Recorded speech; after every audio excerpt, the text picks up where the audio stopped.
ليقرأ صفات أهل الجنة يجد أن من أعظم صفاتهم بعد توحيد الله أنهم أناس كانوا يحسنون الظن بالله في الدنيا، لقول رسول الله عليه الصلاة والسلام عن الله: أنا عند ظن عبدي بي فليظن بي ما شاء. شوف كيما تظن بربي يعطيك، تظن أن الله سيفرج كربك سيفرج كربك، تظن أن الله عز وجل سيفتح عليك والله سيفتح عليك، لأن ظنك بالله، ما راكش تعلق قلبك بالإنسان، بالله ويخليك واحد.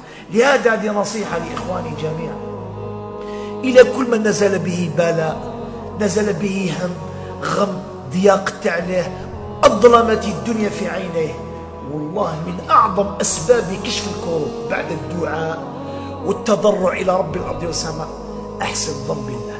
وش حب قد يقول لك قائل: ما معنى أن أحسن الظن بالله؟ أنا راني في شقاء في بلاء ستفرج به.